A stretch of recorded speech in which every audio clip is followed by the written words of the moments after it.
मैं मनीष सिंह आप सभी लोगों का लक्ष्य केमिस्ट्री क्लासेस के यूट्यूब चैनल पर एक बार फिर से वेलकम करता हूं।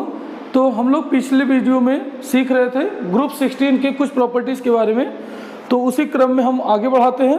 तो आज हम लोग पढ़ेंगे इलेक्ट्रॉन लब्धि एंथैल्पी के बारे में, ठीक है।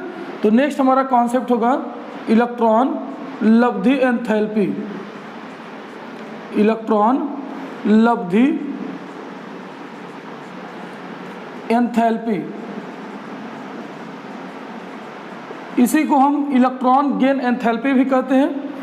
इसी को बच्चों हम इलेक्ट्रॉन गेन एंथैल्पी भी कहते हैं,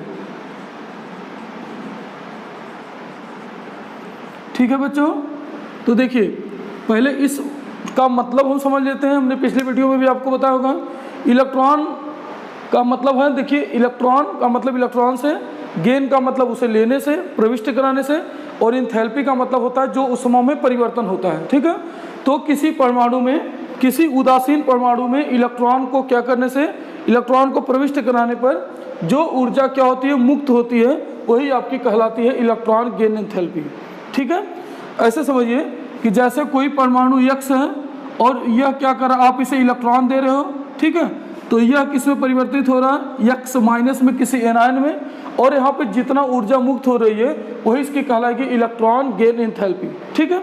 और इसको हम लिखते हैं बच्चों डेल्टा EGH से लिखते हैं, ठीक है। डेल्टा का मतलब है चेंज, E का मतलब इलेक्ट्रॉन, G का मतलब गेन और H का मतलब है एंथैल्पी, ठीक है। तो डेल्टा EGH से लिखते हैं। और हमने आपको बताया था कि डेल्टा EGH या इलेक्ट्रॉन लब्धि एंथैल्पी का जो मान होता है बच्चों, वह ऋणात्मक होता है या निगेटिव होता है, ठीक है। बट अगर हम ग्रुप 18 की बात करें तो ग्रुप 18 में पॉजिटिव वैल्यू होती है इलेक्ट्रॉन गेन एंथैल्पी की। क्लियर है कॉन्सेप्ट। तो अब हम आगे बढ़ते हैं ग्रुप 16 के टर्म में, ठीक है। तो अब हम बोल सकते हैं बच्चों, आपको पता है कि इलेक्ट्रॉन लब्धि एंथैल्पी वर्ग में ऊपर से नीचे की ओर आने पर क्या होता है, घटता है, ठीक है। इलेक्ट्रॉन लब्धि एंथैल्पी का मान वर्ग में ऊपर से नीचे की ओर आने पर क्या होता है बच्चों, घटता है। तो पहला पॉइंट तो हम ये लिख लेते हैं। क्या लिखेंगे इसमें बच्चों, तो इलेक्ट्रॉन लब्धि एंथैल्पी, इलेक्ट्रॉन लब्धि एंथैल्पी, एंथैल्पी वर्ग में ऊपर से नीचे की ओर आने पर, नीचे की ओर आने पर क्या होता है बच्चों, तो हम बोलेंगे घटता है। इलेक्ट्रॉन लब्धि एंथैल्पी क्या होता है, घटता है, ठीक है। इस बात का ध्यान रखिएगा। अब देखिए अगर घटता है तो इसमें तत्व हमने कौन कौन सी बात की थी, वर्ग 16 में जो तत्व होते हैं वो था ऑक्सीजन, सल्फर, सेलेनियम, टेल्यूरियम, और कौन सा तत्व था बच्चों, पोलोनियम, ठीक है। तो अगर ऊपर से नीचे की ओर आने पर क्या होता है, इलेक्ट्रॉन लब्धि एंथैल्पी का मान घटता है। इसका मतलब ऑक्सीजन का मान क्या होना चाहिए बच्चों, सबसे ज़्यादा, फिर होना चाहिए किसका, सल्फर का, और उसके बाद होना चाहिए सेलेनियम का, फिर होना चाहिए किसका, टेल्यूरियम का, और उसके बाद किसका होना चाहिए बच्चों, पोलोनियम का। ध्यान से समझिएगा, ठीक है। पूरी बातों को पहले अच्छे से समझिए। मैंने बोला ऑक्सीजन का सबसे अधिक होना चाहिए, क्योंकि वर्ग में ऊपर से नीचे की ओर आने पर क्या होता है, घटता है। तो वर्ग में ऊपर से नीचे की ओर आने पर जब घटेगा तो ऑक्सीजन का सबसे ज़्यादा, पोलोनियम का क्या होगा बच्चों, सबसे कम। लेकिन यहाँ पर ऐसा नहीं होता है, ठीक है। जो ऑक्सीजन होता है बच्चों, इसकी जो इलेक्ट्रॉन लब्धि एंथैल्पी होती है, इसका मान कम होता है। क्या होता है बच्चों, कम होता है। जबकि इस सल्फर की इलेक्ट्रॉन लब्धि एंथैल्पी का मान क्या होता है बच्चों, अधिक होता है, ठीक है। पहले फैक्ट को समझिए फिर इसके रीजन को समझेंगे, ठीक है। तो सल्फर का इलेक्ट्रॉन लब्धि एंथैल्पी सबसे ज़्यादा, फिर होता है बच्चों सेलेनियम का, उसके बाद टेल्यूरियम का, तब होता है पोलोनियम का, और सबसे लास्ट में होता है बच्चों ऑक्सीजन का, ठीक है। तो ऑक्सीजन की इलेक्ट्रॉन लब्धि एंथैल्पी यहाँ पर सबसे कम होती है वर्ग 16 के तत्वों में, ठीक है। पहले फैक्ट को समझिए, ठीक। तो हमने क्या बोला, सल्फर की सबसे ज़्यादा, जबकि ऑक्सीजन की सबसे कम होती है क्या, इलेक्ट्रॉन लब्धि एंथैल्पी। अब हम रीजन को समझते हैं, ऐसा क्यों होता है बच्चों। तो आपको पता होना चाहिए कि जो ऑक्सीजन होता है, ठीक है बच्चों, जो ऑक्सीजन होता है, ऑक्सीजन का आकार कैसा होता है, छोटा। ऑक्सीजन का आकार कैसा होता है बेटा, इसका आकार इसका छोटा होता है, ठीक है। और जब आप इस ऑक्सीजन परमाणु में इलेक्ट्रॉन को प्रविष्ट कराते हैं, मीन्स प्रवेश कराते हैं, ठीक है, इलेक्ट्रॉन को उसके अंदर आप लेकर जाते हैं, तब क्या होता है इस ऑक्सीजन परमाणु के साथ, यहाँ पर बच्चों इलेक्ट्रॉन के मध्य प्रतिकर्षण होता है। क्या होता है बच्चों, यहाँ पर इलेक्ट्रॉन के मध्य, इलेक्ट्रॉन जब इंटर करेगा तो यहाँ पे इलेक्ट्रॉन रिपल्सन होगा। क्या होगा बच्चों, इलेक्ट्रॉन रिपल्सन, या जिसको आप बोलते हो इलेक्ट्रॉन प्रतिकर्षण। क्या बोलोगे बच्चों, इलेक्ट्रॉन के मध्य क्या होता है, प्रतिकर्षण होता है, जिसके वजह से इस ऑक्सीजन का इलेक्ट्रॉन लब्धि एंथैल्पी का मान क्या हो जाता है, कम हो जाता है। क्या बोला बच्चों हमने कि यहाँ पे इलेक्ट्रॉन के मध्य प्रतिकर्षण होगा, रिपल्सन होगा, जिसके कारण इलेक्ट्रॉन के मध्य क्या होता है, रिपल्सन होता है, और उसी के कारण यहाँ पे जो आपका ऑक्सीजन है इसकी इलेक्ट्रॉन लब्धि एंथैल्पी का मान सल्फर की तुलना में कम हो जाता है। बिल्कुल कॉन्सेप्ट क्लियर हो गया। तो यहाँ पे एक प्रश्न बनता है बच्चों कि सल्फर की तुलना में ऑक्सीजन की इलेक्ट्रॉन लब्धि एंथैल्पी का मान कम क्यों होता है, ठीक है। तो एक इंपॉर्टेंट प्रश्न लिख लीजिए अपने नोट्स में और इसका आंसर आप खुद से लिखिए, ठीक है। तो प्रश्न है हमारा कि ऑक्सीजन की इलेक्ट्रॉन लब्धि एंथैल्पी का मान, ठीक है। आप इसका आंसर कमेंट बॉक्स में कमेंट करके मुझे बताइए तो, ठीक है, कि क्या इसका आंसर होगा। तो ऑक्सीजन की इलेक्ट्रॉन लब्धि एंथैल्पी हमने समझा दिया, आप इसको लिखिए, ठीक है, कमेंट बॉक्स में लिखिए तो आपको याद हो जाएगा आंसर। ऑक्सीजन की इलेक्ट्रॉन लब्धि एंथैल्पी का मान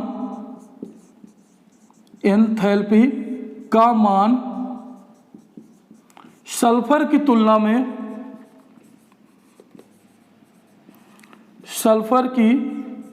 में कम क्यों होता है, तुलना में कम क्यों होता है, ठीक है बच्चों। तो इस प्रश्न का आंसर आप अच्छे से ढूंढिए और कमेंट बॉक्स में कमेंट करके बताइए। हमने इसका रीजन क्या बताया है, हमने बोला कि यहाँ पे ऑक्सीजन जो है उसके वजह से उसका आकार छोटा है, उस ऑक्सीजन का आकार छोटा है, और उसके वजह से इलेक्ट्रॉन के मध्य प्रतिकर्षण होगा तथा इसकी इलेक्ट्रॉन लब्धि एंथैल्पी का मान कम हो जाता है सल्फर की तुलना में, ठीक है बच्चों। तो ये हो गया। चलिए इसके बाद हम कॉन्सेप्ट सीखते हैं विद्युत ऋणात्मकता, जिसे आप बोलते हो इलेक्ट्रोनिगेटिविटी। तो नेक्स्ट हमारा कॉन्सेप्ट है बच्चों विद्युत ऋणात्मकता। नेक्स्ट हमारा कॉन्सेप्ट है विद्युत ऋणात्मकता,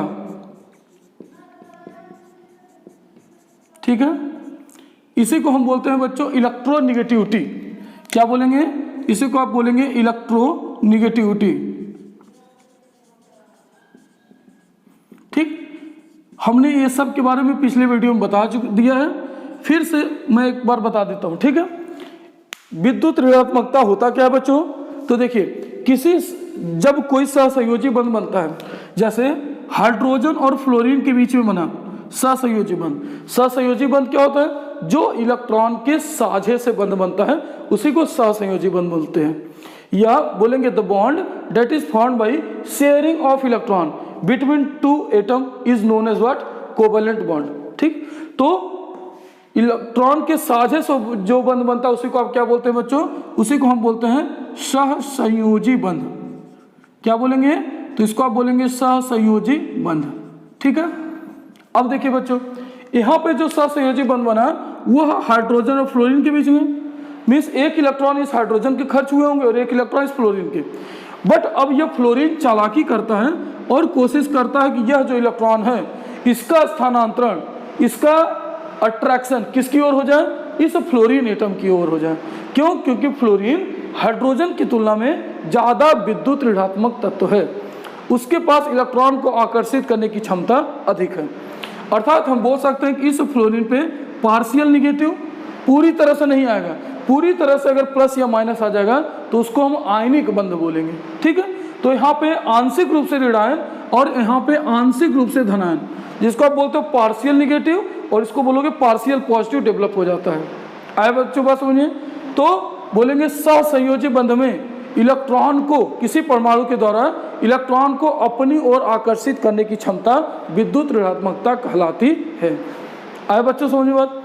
अब देखिए तो आप बोल सकते हो कि पूरे वर्ग की अगर बात करें सभी तत्वों में, तो फ्लोरीन आपका सर्वाधिक विद्युत ऋणात्मक तत्व है। ठीक है, फ्लोरीन क्या है बच्चों, तो फ्लोरीन सर्वाधिक विद्युत ऋणात्मक तत्व है, सर्वाधिक विद्युत ऋणात्मक तत्व है।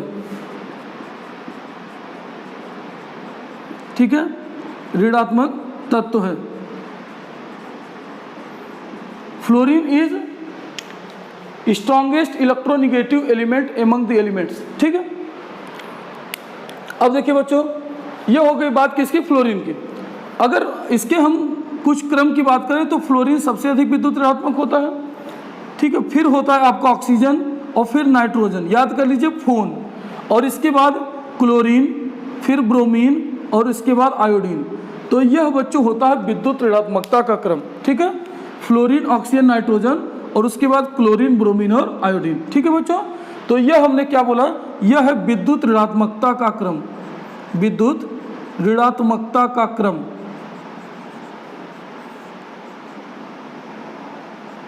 का कौन सा क्रम है, तो आप बोलेंगे घटता क्रम। ठीक है बच्चों, यह बात हो गई विद्युत ऋणात्मकता के बारे में। लेकिन हमें यहाँ बात करना है किसके बारे में, वर्ग 16। तो वर्ग 16 में बात करें बच्चों, तो विद्युत ऋणात्मकता ऊपर से नीचे की ओर आने पर घटती है। क्यों घटती है, क्योंकि धात्विक गुण ऊपर से नीचे आता है तो बढ़ता है, और धातु इलेक्ट्रॉन को देने के लिए जाने जाते हैं, किसी से इलेक्ट्रॉन लेने के लिए नहीं। ठीक है, तो हमने क्या बोला कि वर्ग में ऊपर से नीचे की ओर आने पर विद्युत ऋणात्मकता का मान क्या होता है बच्चों, घटता है। ठीक है, हम यहाँ पे वर्ग 16 की बात कर रहे हैं स्पेशली। जनरल केस में क्या होता है कि वर्ग में ऊपर से नीचे की ओर आने पर विद्युत ऋणात्मकता का मान घटता है, जबकि बाएं से दाएं जाने पर क्या होता है, विद्युत ऋणात्मकता का मान बढ़ता है। तो हम लिखेंगे वर्ग में ऊपर से नीचे की ओर आने पर,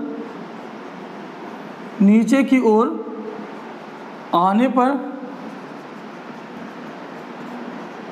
विद्युत ऋणात्मकता, विद्युत ऋणात्मकता क्या होती है बच्चों, विद्युत ऋणात्मकता घटती है। क्या होती है, घटती है। ठीक है, तो आप बोल सकते हो इसका क्रम क्या हो जाएगा विद्युत ऋणात्मकता का। अगर फ्लोरीन और ऑक्सीजन में तुलना करें तो फ्लोरीन का ज़्यादा होता है, ऑक्सीजन का कम। फ्लोरीन का बच्चों विद्युत ऋणात्मकता होता है 4, जबकि ऑक्सीजन की विद्युत ऋणात्मकता होती है 3.5। ठीक है बच्चों, यह विद्युत ऋणात्मकता की मैं बात कर रहा हूँ, या जिसको आप बोलते हो इलेक्ट्रोनिगेटिविटी, इलेक्ट्रोनिगेटिविटी। आया बच्चों बात समझे। तो फ्लोरीन की 4.0 जबकि ऑक्सीजन की कितनी होती है 3.5। तो वर्ग में ऊपर से नीचे की ओर आने पर विद्युत ऋणात्मकता घटती है। ठीक, तो हम बोल सकते हैं कि सबसे अधिक किसका होगा, सबसे अधिक आपका ऑक्सीजन। ठीक है, 16 में कौन कौन से तत्व है, ऑक्सीजन, तब सल्फर, तब सेलेनियम और तब टेल्यूरियम, और उसके बाद क्या है बच्चों, पोलोनियम। कोई इसका रीजन पूछे कि क्यों ऐसा होता है, तो आप क्या बताएंगे, क्योंकि ऊपर से नीचे की ओर आने पर धात्विक गुण क्या होता है, बढ़ता है। तो इसका आंसर घटती है, क्योंकि वर्ग में नीचे की ओर आने पर, नीचे की ओर आने पर क्या होता है बच्चों, धात्विक गुण बढ़ता है। धात्विक गुण क्या होता है बच्चों, बढ़ता है। आया बात समझिए। तो यह था इसके बारे में कॉन्सेप्ट। ठीक है, विद्युत ऋणात्मकता के बारे में आया बात समझिए। हम पढ़ेंगे भौतिक गुण के बारे में। ठीक है, तो नेक्स्ट हमारा कॉन्सेप्ट होगा भौतिक गुण। भौतिक गुण जिसको हम बोलते हैं बच्चों फिजिकल प्रॉपर्टीज। तो नेक्स्ट हम पढ़ने जा रहे हैं फिजिकल प्रॉपर्टीज के बारे में। ठीक है, तो चलिए हम समझते हैं कि what is meaning of physical properties, या भौतिक गुण में कौन कौन से कॉन्सेप्ट है। ठीक है, तो कुछ पॉइंट वाइज हम इसको सीखेंगे। सबसे पहला पॉइंट हम बोल सकते हैं बच्चों, पहले इसमें तत्व कौन कौन से हैं, तो ऑक्सीजन, वर्ग 16 में तत्व कौन से याद कर लीजिए, ऑक्सीजन, सल्फर, सेलेनियम, टेल्यूरियम और अपना पोलोनियम। ठीक है, अगर हम बात करें इसकी प्रकृति कैसी होती है, ठीक है, तो यह दोनों बच्चों आपका अधातु होता है। ऑक्सीजन और सल्फर क्या होता है बच्चों, अधातु। जबकि सेलेरियम तथा टेलुरियम आपका क्या होता है बच्चों, उपधातु, और पोलोनियम क्या है, ये आपका धातु होता है।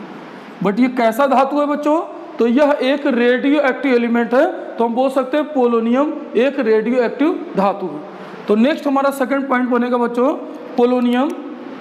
सेकंड पॉइंट है पोलोनियम एक रेडियो एक्टिव धातु है। क्या बच्चों, तो हम बोलेंगे रेडियो एक्टिव धातु है, रेडियो एक्टिव धातु है या रेडियो एक्टिव एलिमेंट है बोलते हैं, ठीक है। या रेडियो एक्टिव धातु को रेडियो सक्रिय धातु भी कह सकते हो, ठीक है। तो ये हो गया सेकंड पॉइंट। तीसरा पॉइंट है बच्चों, अगर हम इसके गलनांक तथा क्वथनांक की बात करें तो इसका गलनांक तथा क्वथनांक वर्ग में ऊपर से नीचे की ओर आने पर क्या होता है, बढ़ता है। क्यों बढ़ता है, क्योंकि धात्विक गुण बढ़ते हैं, और धात्विक गुण जब बढ़ेगा तो उसको गलाना हमारे लिए क्या होता जाएगा, मुश्किल होता जाएगा। तो हम बोलेंगे धात्विक गुण वर्ग में ऊपर से नीचे की ओर आने पर क्या होगा बच्चों, बढ़ेगा। तो नेक्स्ट हमारा कॉन्सेप्ट, तो बोल सकते हैं कि ऑक्सीजन से पोलोनियम पे बढ़ने पे तो क्या होता है बच्चों, तो आप बोलेंगे कि धात्विक गुण बढ़ने के कारण गलनांक तथा क्वथनांक क्या होते हैं, बढ़ते हैं। तो वर्ग 16 में बढ़ने पर गलनांक तथा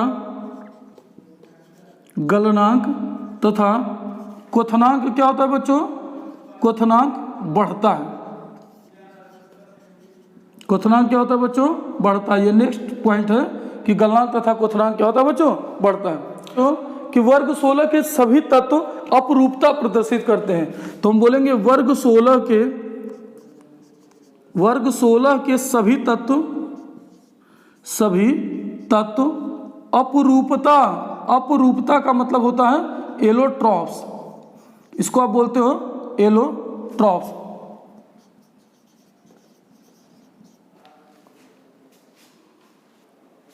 एलोट्रॉप्स प्रदर्शित करते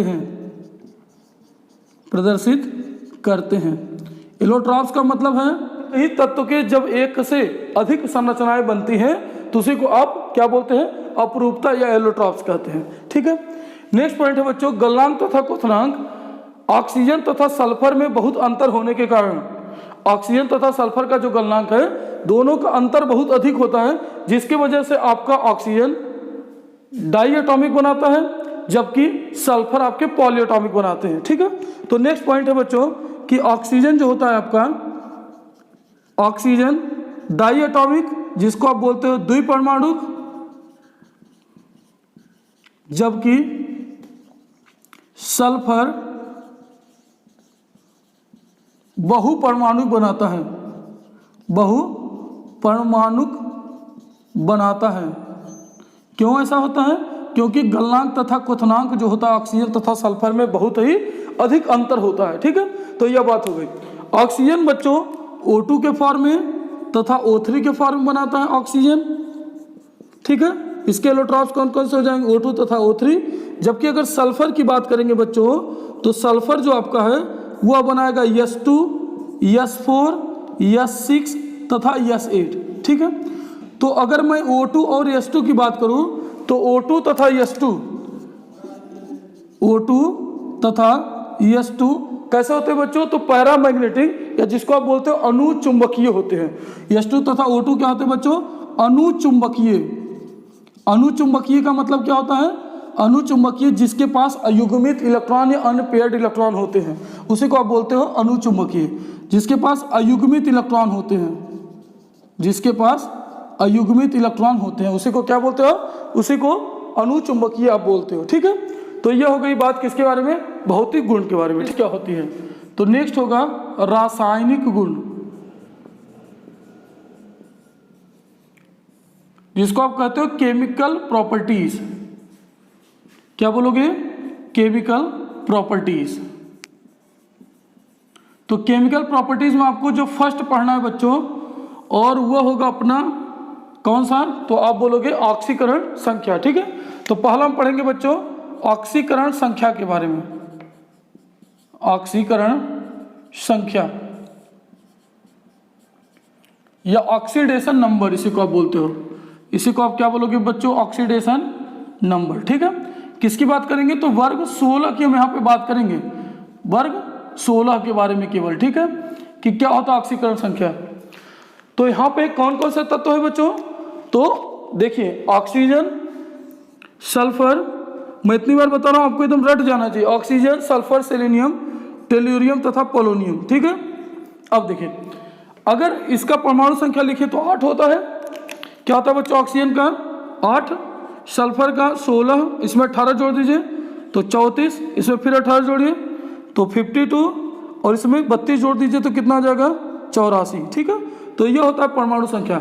अगर इसका बाह्यतम कोष का इलेक्ट्रॉनिक विन्यास करें बच्चों तो यहाँ पे होता है ऑक्सीजन का 2s2 और 2p कितना होता है 4। ठीक है, ये बाह्यतम कोष का इलेक्ट्रॉनिक विन्यास। 1s2 2s2 2p4 होता है, तो हम बाह्यतम कोष का लिख सकते हैं 2s2 2p4, जबकि इसको हम लिख सकते हैं बच्चों 3s2 और यह 3p4। इसको मैं लिख सकता हूं बच्चों 4s2 4p4, जबकि इसको हम लिख सकते हैं बच्चों 5s2 5p4, और इसको हम लिख सकते हैं बच्चों 6s2 6p4। आए बात समझे, तो यह बाह्यतम कोष का इलेक्ट्रॉनिक विन्यास है। तो अगर मैं लिखूं बच्चों कि इस सभी में कि संयोजी कोष में बैलेंस सेल में कितने इलेक्ट्रॉन है। ठीक है, तो सभी के बैलेंस सेल में या बाह्य कोष में कितने इलेक्ट्रॉन है, तो बैलेंस सेल में 6 इलेक्ट्रॉन है। बैलेंस सेल इसी को आप बोलते हो क्या, संयोजकता कोष। तो कितने इलेक्ट्रॉन होते हैं बच्चों, 6 इलेक्ट्रॉन है। ठीक है, आपको याद करने का और भी आसान तरीका, वर्ग 14 है तो 4 होता है बाह्यतम कोष में इलेक्ट्रॉन, अगर वर्ग 15 है तो बाह्यतम कोष में 5 इलेक्ट्रॉन, वर्ग 16 है तो 6, वर्ग 17 है तो 7, वर्ग 18 है तो 8, परंतु हीलियम को छोड़कर, क्योंकि हीलियम के बाह्य कोष में 2 इलेक्ट्रॉन होते हैं। ठीक है, तो ये बात हो गई। वर्ग 16 है तो सबके बाह्य कोष में कितने इलेक्ट्रॉन है बच्चों, 6 इलेक्ट्रॉन। आगे बात समझिए। अब देखिए, अब अगर मैं ऑक्सीकरण संख्या की बात करूं तो ऑक्सीकरण संख्या 2 प्रकार से प्रदर्शित होती है। एक ऑक्सीडेशन नंबर को बोलते हैं बच्चों ऑक्सीडेशन नंबर। ठीक है, तो इस ऑक्सीडेशन नंबर एक होता है मैक्सिमम या अधिकतम ऑक्सीकरण संख्या, और दूसरा आपका होता है बच्चों न्यूनतम ऑक्सीकरण संख्या। तो अधिकतम ऑक्सीकरण संख्या और दूसरा क्या होता है बच्चों, न्यूनतम ऑक्सीकरण संख्या। ठीक है, देखिए अधिकतम ऑक्सीकरण संख्या की बात करें तो बाह्य कोष में जितने इलेक्ट्रॉन होते हैं वही आपकी अधिकतम ऑक्सीकरण संख्या होती है। तो बाह्य कोष में कितने इलेक्ट्रॉन है बच्चों, 6 इलेक्ट्रॉन, 2 और 4 6, 2 और 4 6, 2 और 4 6, तो 6 है, तो इसलिए अधिकतम ऑक्सीकरण संख्या कितनी हो जाएगी बच्चों, 6। यहाँ पे बच्चों न्यूनतम ऑक्सीकरण संख्या होता है n माइनस में 8। n का मतलब बाह्य कोष में कितने इलेक्ट्रॉन है, 6, तो 6 माइनस 8 करेंगे तो आंसर कितना आ जाएगा बच्चों, माइनस का 2। आए बात समझिए।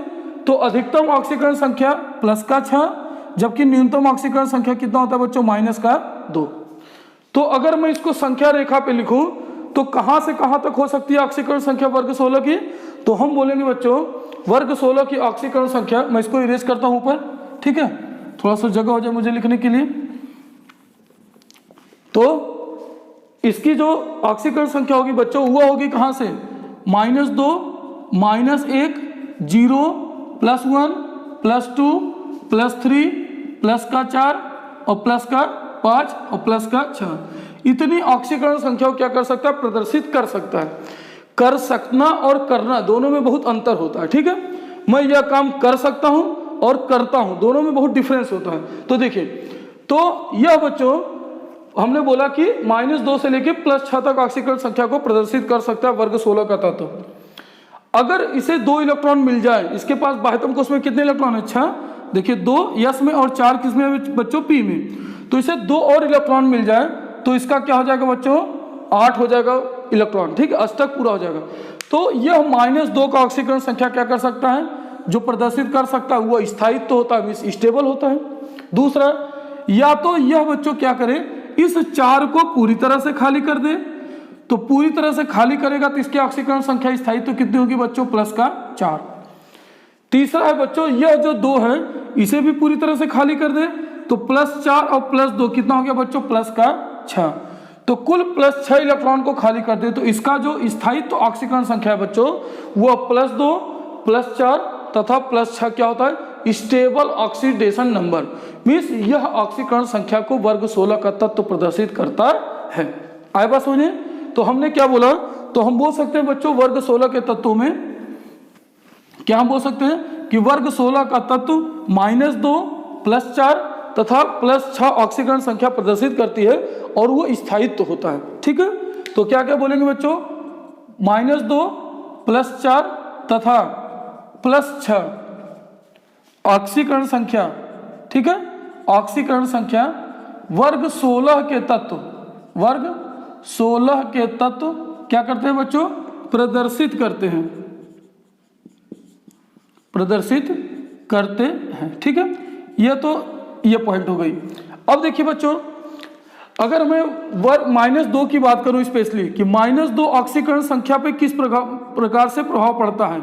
ठीक है, मैं पूरी डिटेल में पढ़ा रहा हूं, थोड़ा धैर्य और मनोबल बना के रखिए तभी समझ में आएगा। ठीक है, -2 ऑक्सीकरण संख्या की अगर बात करें तो ऑक्सीजन की बात करें बच्चों, तो ऑक्सीजन या कोई भी वर्ग 16 का तत्व है वह 2 इलेक्ट्रॉन को लेगा, तब उसकी ऑक्सीकरण संख्या क्या होगी, -2। लेकिन आपको पता है कि वर्ग में ऊपर से नीचे की ओर आते हैं तो धात्विक गुण बढ़ता है और धातु इलेक्ट्रॉन को देना पसंद करते हैं, किसी से इलेक्ट्रॉन को लेना पसंद नहीं करते। इस कारण -2 की ऑक्सीकरण संख्या वर्ग में ऊपर से नीचे की ओर आने पर क्या होती है बच्चों, घटती है। आई बात समझ, हमने क्या बोला, फिर से समझिए। आपके जो वर्ग 16 के तत्व हैं, अगर उसे 2 इलेक्ट्रॉन मिल जाए तो उसे उसका अष्टक पूरा हो जाएगा, कंप्लीट हो जाएगा। परंतु वर्ग में ऊपर से नीचे की ओर जैसे से आते हैं वैसे वैसे धात्विक गुण क्या होते हैं, बढ़ता है, मेटेलिक कैरेक्टर बढ़ता है। और मेटल्स इलेक्ट्रॉन को डोनेट करने के लिए जाने जाते हैं, इलेक्ट्रॉन्स को लेने के लिए नहीं। ठीक है, वो इलेक्ट्रॉन को क्या करते हैं, लेना पसंद नहीं करते, इलेक्ट्रॉन को देते हैं। अब समझिए, तो यहाँ पे क्या होगा बच्चों, यह जो -2 ऑक्सीकरण संख्या है वर्ग में ऊपर से नीचे की ओर आने पर क्या होगा, घटता है। तो बोलेंगे वर्ग 16 में नीचे की ओर बढ़ने पर, नीचे मतलब ऑक्सीजन, सल्फर, सेलेनियम, टेलुरियम और पोलोनियम। ठीक है, नीचे की ओर बढ़ने पर -2 ऑक्सीकरण संख्या का स्थायित्व क्या होता है बच्चों, घटता है। क्या होता है, घटता है, डिक्रीज करता है। ठीक है, आई बात समझिए। अब देखिए, तो -2 की ये बात हो गई। अब अगर मैं देखूं बच्चों H2O की अगर हम बात करें कि H2O में ऑक्सीकरण संख्या क्या होती है, तो यह आपका ऑक्सीजन है और 2 हाइड्रोजन, एक हाइड्रोजन इधर और एक हाइड्रोजन इधर। यह हाइड्रोजन के इलेक्ट्रॉन को आसानी से ऑक्सीजन खींच सकता है, मतलब अगर इस पे +1 हुआ तो इस पे -1। ठीक है, इस पे +1 इसके इलेक्ट्रॉन को खींच सकता है तो इस पे -1, इस हाइड्रोजन पे भी +1 क्योंकि इसके भी इलेक्ट्रॉन को ये ऑक्सीजन खींच सकता है तो इस पे -1। तो -1 टोटल कितना हो गया बच्चों, -2। इसलिए हम बोलते हैं कि इस ऑक्सीजन में, यहाँ पे जो ऑक्सीजन है इसकी ऑक्सीडेशन संख्या कितनी होती है बच्चों, -2। ठीक है, सामान्यतः ऑक्सीजन का कितना होता है, -2। लेकिन अगर यहीं पे मैं बच्चों हाइड्रोजन परऑक्साइड की बात करूं, अगर मैं बात करूं हाइड्रोजन परऑक्साइड की, ठीक है, तो हाइड्रोजन परऑक्साइड का फार्मूला होता है बच्चों H2O2। ठीक है, परऑक्साइड का मतलब होता है कि जब 2 ऑक्सीजन एक दूसरे से डायरेक्ट जुड़े होते हैं तो उसी को आप बोलते हो परऑक्साइड। ठीक है, देखिए अगर मैं H2O2 की संरचना बनाऊं, कोई भी परऑक्साइड हो सकता है। ठीक है, बट मैंने एक स्पेशली केस लिया हाइड्रोजन परऑक्साइड। यह 2 ऑक्सीजन है और इधर 2 हाइड्रोजन लगे हुए हैं, इसका हाइड्रोजन यह आकर्षित करेगा। ठीक है, तो इस पे +1 तो इस पे कितना हो गया बच्चों, -1, इस पे +1 तो इस पे भी क्या हो गया, -1। ध्यान से समझिए, यह ऑक्सीजन को नहीं खींच सकता और यह ऑक्सीजन इसके इलेक्ट्रॉन को नहीं आकर्षित कर सकते, अट्रैक्ट नहीं कर सकते।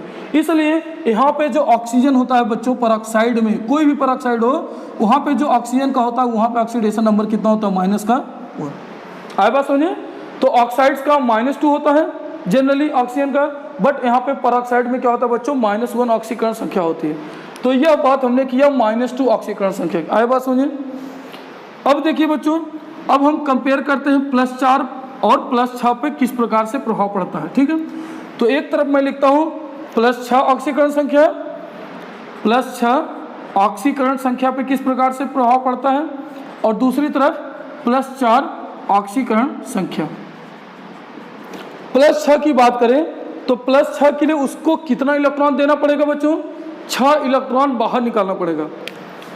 और देखिए अगर जो वो 6 इलेक्ट्रॉन निकालेगा बच्चों, तो अगर यह मैं मान लूँ कि कोई यह न्यूक्लियस है, नाभिक है, ठीक है, तो उसके बाद एक S सबसेल वाला इलेक्ट्रॉन होगा और P सबसेल वाला इलेक्ट्रॉन होगा। तो जब देखिए 2 S वाला जो इलेक्ट्रॉन है बच्चों, यहाँ जो S का 2 इलेक्ट्रॉन है वह रासायनिक अभिक्रिया में भाग लेने से जब मना कर देता है, ठीक है, और यहाँ पे P का कितना है बच्चों? P वाले में सपोज करो किस तरह से 4 है, ठीक है। मैं डिटेल में आपको अक्रिय युग्म प्रभाव बताऊंगा, वहाँ पे समझाऊंगा क्या होता है, बट यहाँ के लिए बस इतना समझिए कि क्या होता है, 2 इलेक्ट्रॉन S वाला रासायनिक अभिक्रिया में भाग लेने से मना कर देता है। जैसे जैसे वर्ग में ऊपर से नीचे की ओर हम बढ़ते हैं तो उस प्रभाव को अक्रिय युग्म प्रभाव कहते हैं। अर्थात अक्रिय युग्म प्रभाव के कारण +6 ऑक्सीकरण अवस्था का स्थायित्व वर्ग में ऊपर से नीचे की ओर आने पर क्या होता है बच्चों? घटता है। क्यों घटता है? क्योंकि यहाँ पे अक्रिय युग्म प्रभाव के कारण +2 ऑक्सीकरण संख्या जो होगी, 4 तो देने के लिए तैयार है, बट 2 S का जो इलेक्ट्रॉन है वह रासायनिक अभिक्रिया में भाग लेने से मना कर देता है, ठीक है। तो इसलिए हम बोलेंगे बच्चों कि अक्रिय युग्म प्रभाव के कारण, तो इसका आंसर क्या है? तो आप बोलोगे अक्रिय युग्म प्रभाव के कारण, अक्रिय युग्म प्रभाव, इसी को आप बोलते हो inert pair effect, inert pair effect, ठीक है बच्चों। इनर्ट पेयर इफेक्ट के कारण +6 ऑक्सीकरण संख्या का स्थायित्व क्या होता है बच्चों? तो बोलेंगे घटता है। आए बात समझिए बच्चों, क्लियर हो गया? मैं अक्रिय युग्म प्रभाव को एक अलग से कॉन्सेप्ट बताऊंगा, बट अभी के लिए इतना समझिए कि क्या होता है कि 2 S का और 4 P का, तो S वाला जो इलेक्ट्रॉन है वह क्या करता है? रासायनिक अभिक्रिया में भाग लेने से मना कर देता है अक्रिय युग्म प्रभाव के कारण, क्योंकि वह नाभिक के ज़्यादा नज़दीक होते हैं, जिसके वजह से क्या होता है बच्चों कि यहाँ पे +6 ऑक्सीकरण अवस्था का जो स्थायित्व है वह वर्ग 16 के लिए क्या होता है बच्चों? ऊपर से नीचे आने पर घटता है, ठीक है। अब मैं अगर +4 ऑक्सीकरण अवस्था की बात करूं तो +4 ऑक्सीकरण अवस्था का स्थायित्व 4 इलेक्ट्रॉन आसानी से दे सकता है, और जब 4 इलेक्ट्रॉन आसानी से दे सकता है बच्चों, तो हम बोलेंगे वर्ग 16 के लिए +4 ऑक्सीकरण संख्या का स्थायित्व क्या होता है बच्चों? तो आप बोलोगे बढ़ता है।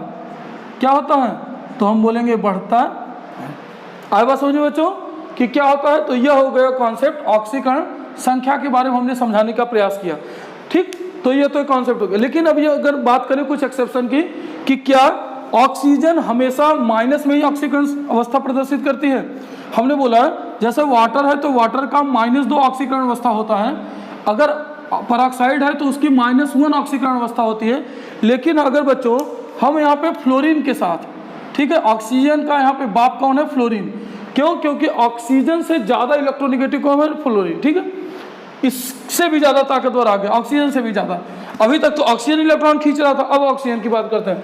तो ये OF2 तथा O2F2 में अगर हम बात करें ऑक्सीकरण संख्या की, तो क्या होगा? इसकी ऑक्सीकरण संख्या, दोनों में हम ऑक्सीजन का निकालते हैं, ठीक है, और O2F2 की ऑक्सीकरण संख्या की बात करें और दोनों को कंपेयर करते हैं, ठीक है। देखिए ऑक्सीजन और 2 फ्लोरीन, ये आप स्ट्रक्चर बना लो। यहाँ पे 2 ऑक्सीजन और 2 फ्लोरीन, ऐसे बना लो। अब दोनों में कंपेयर करो। यहाँ देखो, यह फ्लोरीन इस ऑक्सीजन के इलेक्ट्रॉन को खींचेगा तो इस पे -1 और इस पे कितना हुआ बच्चों? +1। यह फ्लोरीन भी इलेक्ट्रॉन को खींचेगा तो इस पे भी -1, इस पे +1, तो +1 और +1 टोटल कितना हो गया बच्चों? +2। इसलिए हम बोलेंगे इस पे ऑक्सीजन पे ऑक्सीकरण संख्या कितनी होगी बच्चों? +2। आए बात समझिए, फिर से समझिए, नहीं समझ आया तो ऑक्सीजन और फ्लोरीन में अगर आप कंपेयर करोगे, then you can say that fluorine is more electronegative. That's why it is more electronegative elements, and that's why it can attract its electron from oxygen atom.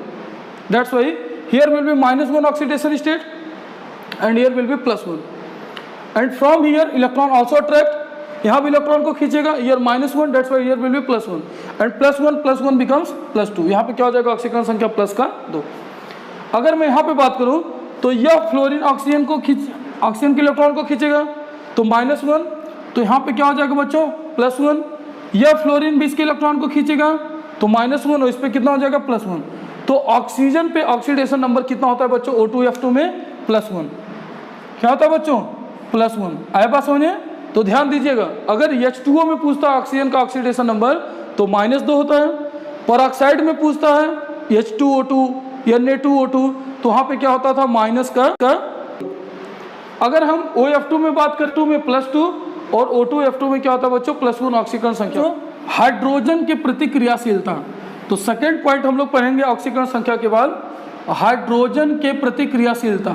ठीक है, तो नेक्स्ट हमारा concept है बच्चों हाइड्रोजन के प्रति क्रियाशीलता।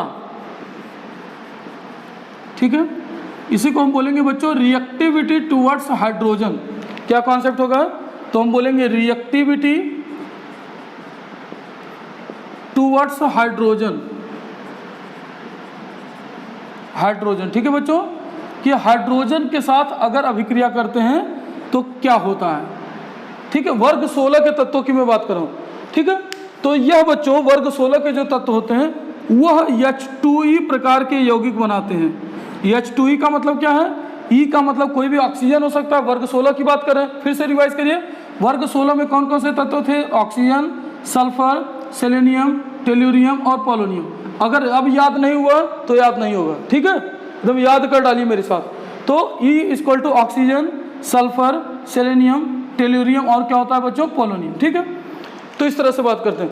तो यहाँ पे H2E अगर वो ले लें तो क्या बनाता है बच्चों H2O, H2S, थोड़ा बड़ा लिखता हूँ, H2O, H2S, H2SE, H2TE तथा H2 क्या हो जाएगा बच्चों PO।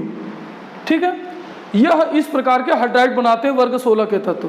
ठीक है, H2E प्रकार का हाइड्राइड जिसमें H2O, H2S, H2SE, H2TE तथा H2PO।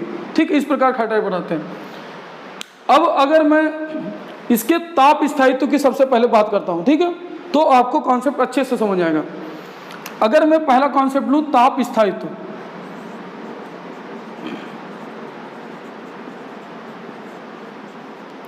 ठीक है, देखिए बच्चों ताप स्थायित्व सबसे अधिक किसका होता है?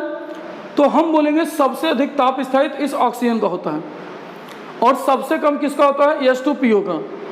या अगर मैं बंध वियोजन एंथैल्पी की भी बात करूं तो बंध वियोजन एंथैल्पी सबसे अच्छा H2O का और सबसे कमजोर किसका होता है? H2PO का। ऐसा क्यों होता है बच्चों? क्योंकि ऑक्सीजन का जो आकार है वह छोटा है और यहाँ पे हाइड्रोजन क्या होते हैं? मजबूती से बंधे हुए होते हैं, जबकि ऑक्सीजन का आकार बड़ा हो जाता है और बड़ा आकार है और यह उतने अच्छे से एक दूसरे से नहीं जुड़ पाते हैं। जबकि H2SE का बात करें तो SE में जो H2 है बेटा यह भी क्या होगा? उतने अच्छे से नहीं जुड़ पाएंगे जितने अच्छे से बंध बनेगा H2O में। ठीक, और उससे भी ज़्यादा कमज़ोर होगा किसका? इस टेल्यूरियम के साथ। ठीक है, और सबसे कमज़ोर किसका होगा? इस पोलोनियम के साथ। ठीक है, क्यों? क्योंकि आकार बड़ा हो जाता है, ताप स्थायित्व क्या होता है बच्चों? घटता है। ठीक है, तो आकार बढ़ने के साथ ताप स्थायित्व में क्या होता है बच्चों? ताप स्थायित्व का क्रम घटता है। ठीक है, तो लिखेंगे आकार बढ़ने के साथ, आकार बढ़ने के साथ ताप स्थायित्व, ताप स्थायित्व, ताप स्थायित्व का मतलब है टेम्परेचर देने से। ताप स्थायित्व तथा बंध वियोजन एंथैल्पी, बंध वियोजन एंथैल्पी, एंथैल्पी घटती है। क्या होता है बच्चों? घटती है। ठीक है, आया बात समझिए। ये गुण की बात करूं तो सेकंड पॉइंट हमारा अम्लीय गुण,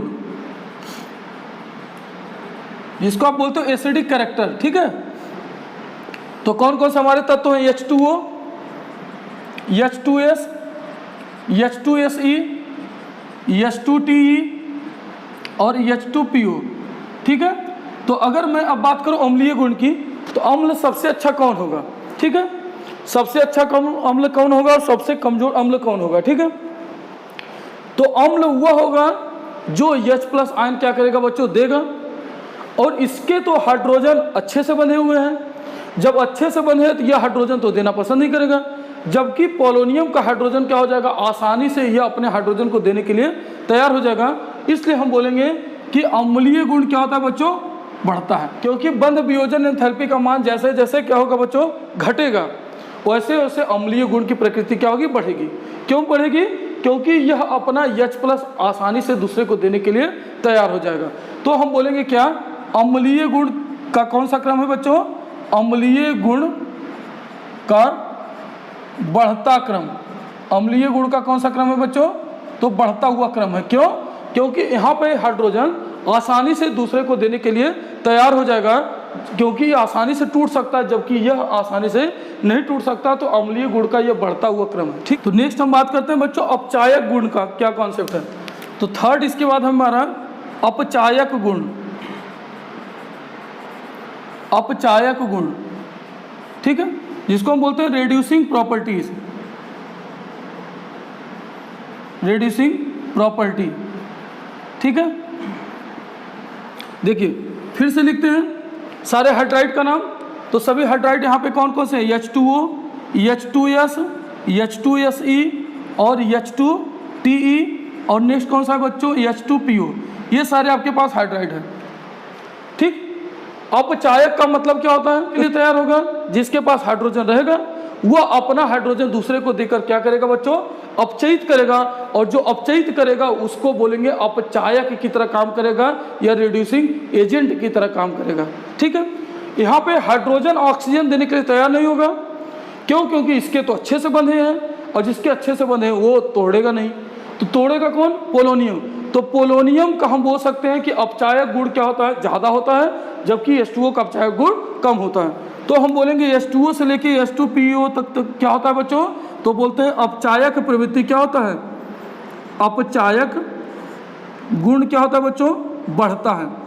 क्यों बढ़ता है, क्योंकि यहाँ पे बंध वियोजन एंथैल्पी कम होती है, बॉन्ड आसानी से टूट जाता है, H+ देने के लिए आसानी से तैयार हो जाता है, जिसके वजह से अपचायक गुण का मान क्या होता है, बढ़ता है। मतलब H2O का कम होता है, जबकि पोलोनियम का ज़्यादा होता है।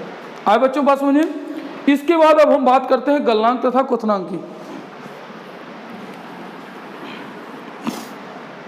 नेक्स्ट आपके पास चौथा कॉन्सेप्ट है बच्चों गलनांक तथा क्वथनांक। गलनांक तथा क्वथनांक, melting point and boiling point, MP and BP। Melting point and BP, boiling point. ठीक है, देखिए गलनांक का मतलब है किसी ठोस को द्रव में परिवर्तित करना, और क्वथनांक का मतलब है किसी द्रव को वाष्प में परिवर्तित करना। ठीक है, अब देखिए यहाँ जो हाइड्राइड बनाते थे बच्चों वो होता था H2O, H2S, H2Se, H2Te तथा कौन सा होता था बच्चों, H2PO। ये हाइड्राइड बनाते थे। अब अगर मैं बात करूं और स्पेशली मैं ऑक्सीजन के साथ अगर कंपेयर करूं, तो यहाँ पे जो हाइड्रोजन होता है यह H2O का एक मॉलिक्यूल है, और यह H2O का दूसरा मॉलिक्यूल है। ठीक है, तो यह हाइड्रोजन, यह ऑक्सीजन मोर इलेक्ट्रोनेगेटिव एलिमेंट है।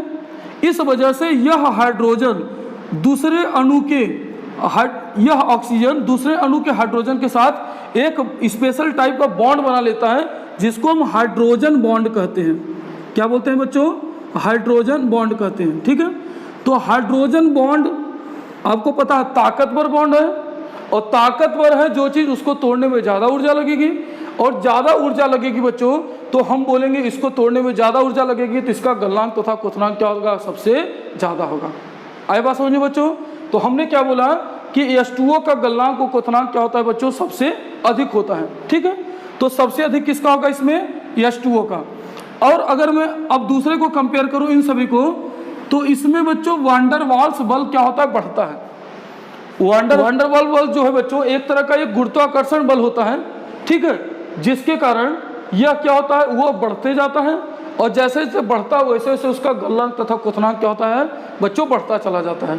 ठीक है, तो हम बोलेंगे H2S से लेके H2PO तक वांडर वाल बल वांडर वाल बल बढ़ने के कारण क्या होता है बच्चों, गलनांक व क्वथनांक क्या होता है, बढ़ता है। गलनांक व क्वथनांक क्या होता है बच्चों, क्वथनांक बढ़ता है, ठीक है। परंतु सबसे अधिक किसका होगा बच्चों यहाँ पे, H2O का, क्योंकि इसमें कौन सा बॉन्ड पाया जाएगा, तो यहाँ पे हाइड्रोजन बॉन्ड पाई जाएगी, ठीक है। तो वो का सबसे अधिक, उसके बाद H2TE का, H2SE का और H2S का, ठीक है। तो आपसे दूसरा प्रश्न पूछा जा सकता है बच्चों कि H2O यहाँ पे द्रव होता है जबकि H2S गैस क्यों होता है, ठीक है। H2O द्रव जबकि H2S गैस क्यों होता है, तो आपको पता होना चाहिए कि H2O में हाइड्रोजन बंध पाए जाते हैं, जिसके वजह से यह द्रव प्रकृति का होता है, जबकि H2S में किसी प्रकार का हाइड्रोजन बंध नहीं पाया जाता है, केवल वान डेर वाल्स फोर्स पाए जाते हैं, जिसके वजह से यह क्या होता है बच्चों, गैस होता है, ठीक है। जबकि हाइड्रोजन बॉन्ड क्या होते हैं, यहाँ पे हाइड्रोजन बॉन्ड पाए जाने के कारण जो H2O होता है वो क्या होता है बच्चों, द्रव होता है, ठीक है। तो यह कॉन्सेप्ट, अगर आपको वीडियो बिल्कुल अच्छे से समझ में आ गया हो, कॉन्सेप्ट क्लियर हो गया हो, तो चैनल को लाइक करिए, सब्सक्राइब करिए और अपने फ्रेंड के साथ शेयर करिए और पढ़ते रहिए एकदम मन से। और अगर कहीं भी आपको डाउट हो तो कमेंट करिए और कमेंट करके हमको बताइए कि सर हमको यहाँ पे डाउट है, ठीक है। मैं उसको नेक्स्ट वीडियो में क्लियर करूँगा आपका कॉन्सेप्ट क्लियर करने की। तो देखते रहिए और क्वेश्चन को सॉल्व करिए और पढ़ते रहिए, नोट्स बनाते रहिए। Thank you.